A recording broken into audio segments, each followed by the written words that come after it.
Saat itu langit masih gelap banget, nandain fajar itu belum datang.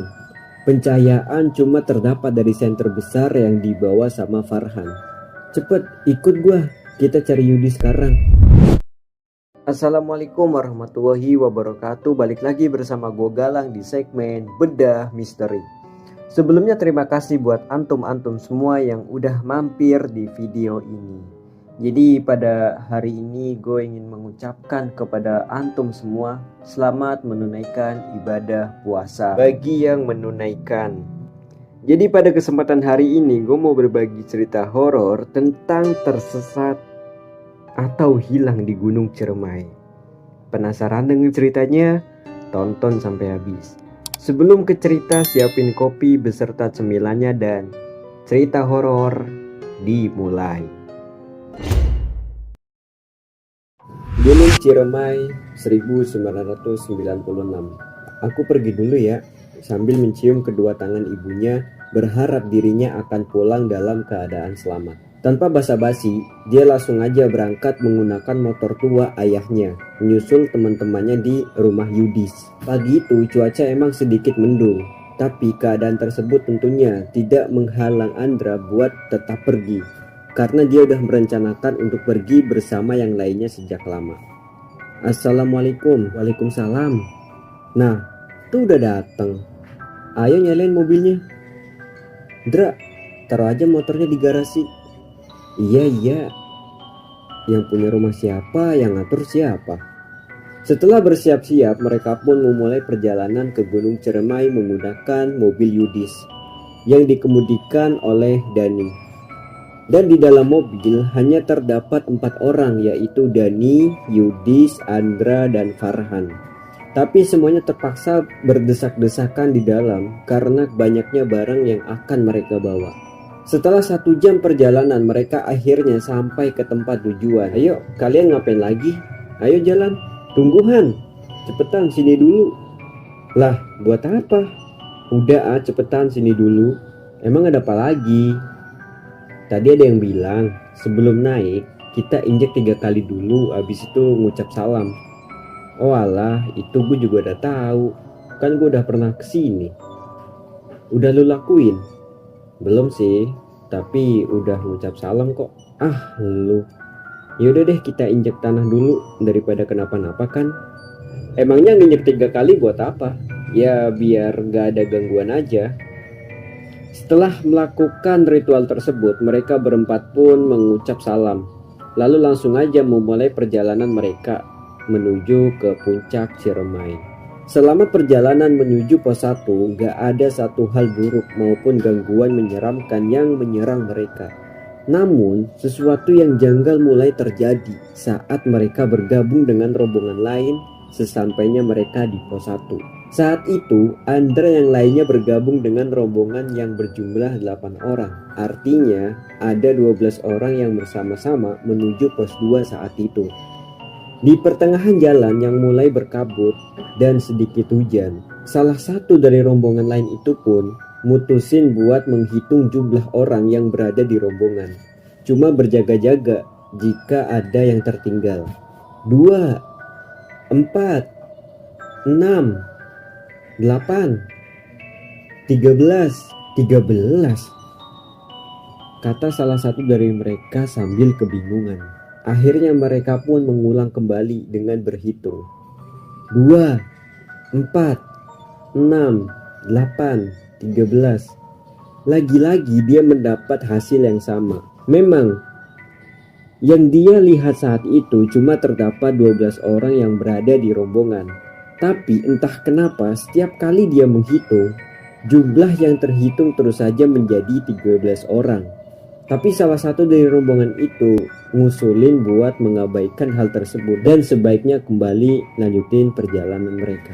Gak lama kemudian mereka kembali berhenti sejenak buat diriin tenda karena hujan udah mulai deras yang kemungkinan membuat tanahnya itu semakin licin.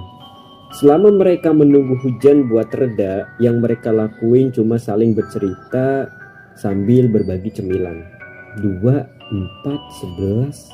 Lah, batin Andre itu terkejut. Yudis mana? tuh di luar tenda. Dia takut kalau ada sesuatu yang terjadi dan dia nggak tahu. Andra langsung menepuk bahu si Yudis. Ngapain bengong? Itu ada yang minta tolong.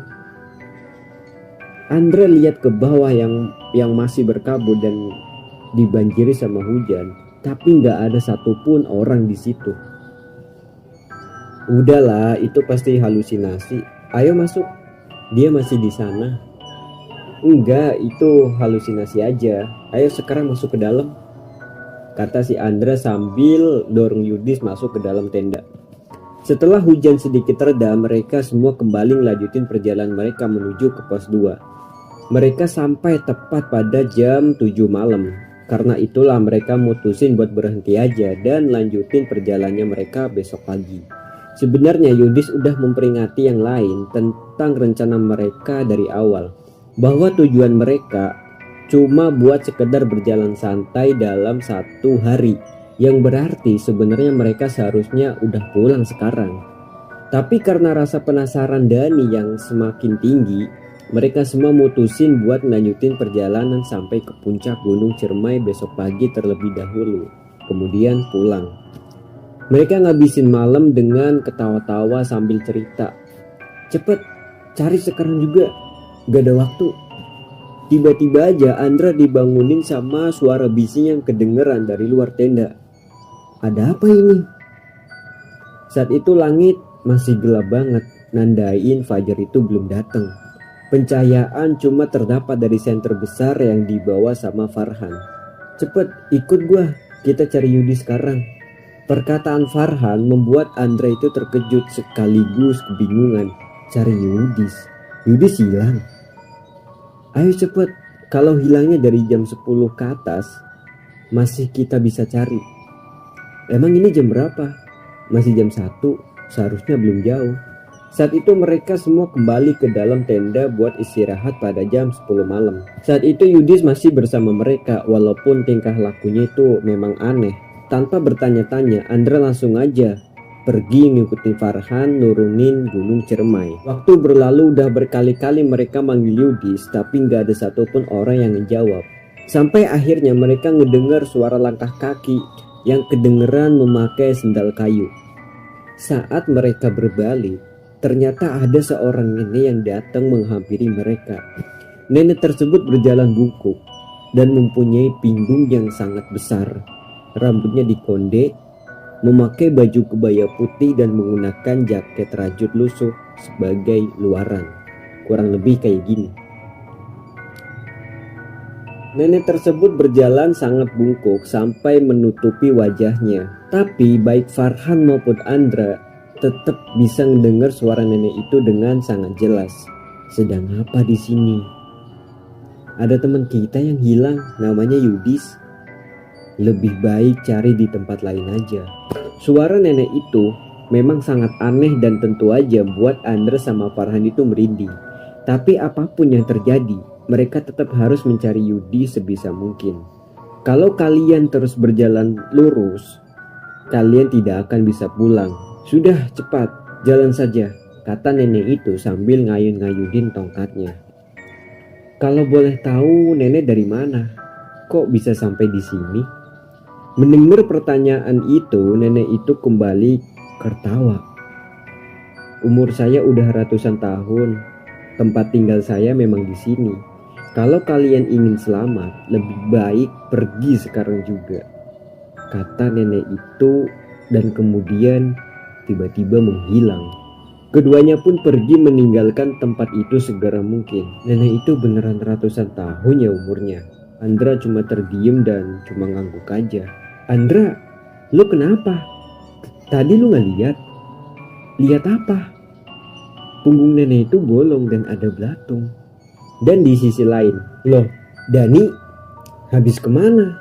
Katanya Irfan yang berasal dari rombongan lain. Tadi habis ke atas sebentar nyari Yudis, tapi balik lagi karena terlalu gelap. Bukannya tadi kamu makan-makan bareng temen-temenmu ya?